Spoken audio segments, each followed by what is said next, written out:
Maria J. Rios has been specializing in family medicine for more than 2 decades in the Rio Grande Valley.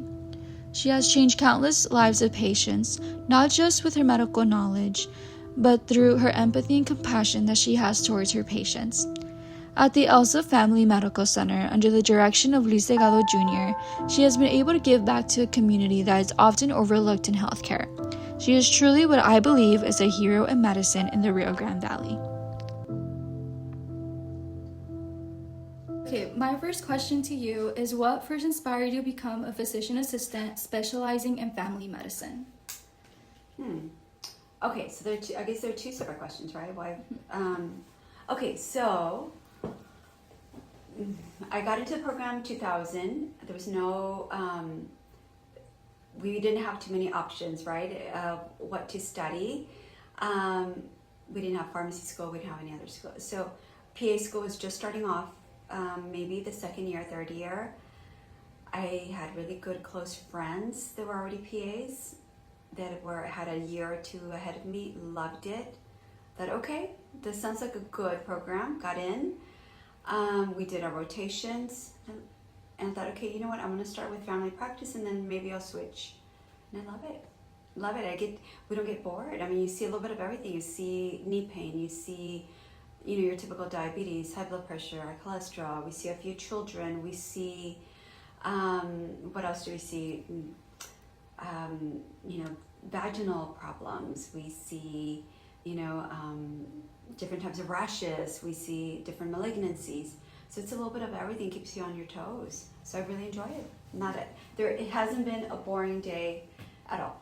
In a healthcare system that often feels rushed, how do you create meaningful connections with your patients? I try not to rush, and that gets me in trouble. Gets me in trouble because then there has to be a balance, right, of how much time can you spend with a patient, and so you can spend little time with your patient and finish your notes on time, or spend more time with your patient and stay after work or early morning and finish up. And I like the second option. So I can't fit it in. I kind of tried, but they're all human. They're all somebody's mother, somebody's daughter, somebody's dad, somebody's grandparents. They all have a story, and they all have their own way of explaining their symptoms.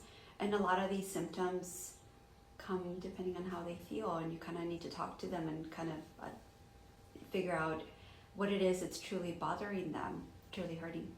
And you can't rush that. Have you ever had a patient whose story reminded you why sympathy is such an important part of medicine? Patient. Every patient? Every patient, yes. Every patient, and because I truly am grateful for the opportunity that patients give me to practice medicine every day. And I'm humbled, first of all, when they trust me with their problems. Knowing, especially as PAs, that they can easily see a doctor. So I am truly humbled that they trust me, first of all. And I can certainly sympathize with every patient because, again, they're human. I have parents, I have sisters, I have children, and every patient's story is, it's unique to them. And you have to make it personal to be able to read and research after the patient leaves and try to do your best. In our medical humanities class, we discussed how some clinicians struggle with expressing or processing emotions. Have you noticed this in healthcare settings, and how do you personally handle the emotional side of medicine? Ooh, good point. Okay, so I have learned not to cry with my patients, okay? But how can I tell you? I truly try to, oh my goodness, give it my best when I'm there with them. I try to, there's a lot of heart that goes there My goodness, it's hard. It's really hard not to cry. Some patients are very ill. Some patients, um, not just ill physically. Some patients are very ill emotionally with with the family support, lack of family support. Um, I can pray for them, which I do all the time, every morning. Um, and at times, a lot of times on my own time, then I do cry. Okay. Artificial intelligence is becoming more common in healthcare. From your perspective, what are the biggest advantages of using AI in medical practice? Love it. You love it? I love it. So we do have two different systems that we use, and this has helped me. So now we do have an AI that helps with my documentation. So it starts off as soon as the consultation starts. It's listening to me, it's listening to the patient, whoever else is in the room. So I try to casually present who else is in the room. AI is very smart, can pick up, let's say if I have a husband and a wife or a mother and a daughter in the room, and the patient is a mother, the daughter added a little bit of info, the AI can say, the daughter did express also concerns about them, so that I can truly focus on the patient. Patients love eye contact, and so especially my 65 and older, yes, and so it allows me eye contact, talk to them almost as if they were friends, and get more of a clear story, while at the end my program will type out my note for me. So it allows me more time. So when I say that there's, when I still need to review my notes, I can't trust it 100%, so I still have to review what AI has typed out for me. But otherwise, it's cut down my documentation by a lot. I can spend a little bit more talking time. We also have another program that it's medical. It's kind of like a chat GPT, but it uses only medical journals. Okay, so if there's a more complicated case, I can put all the information on there, and it gathers data from only medical journals. It's not what somebody wrote that their aunt suffered, or no, and it'll cite where it's getting that information from. So that has been very helpful too. So I do like it. It's interesting because it's a different era, but I mean, we use it to our advantage for sure. Do you have any concerns or disadvantages of AI? So far, no. I mean, it's like I said, it still needs a little bit of tweaking, especially within our community. Our program does pick up English and Spanish, but still has like the surnames, last names. It still can't always pick it up. If we talk about a specialist, then you still kind of have to go back. So maybe, just a little tweaking here and there. But at least from how we use it at the office, it's been pretty good. What qualities do you think truly make someone a hero in medicine or a good healthcare provider? Okay, first, definitely knowledge, right? Knowledge is always going to have to be there. There has to be some sort of, definitely a lot of compassion.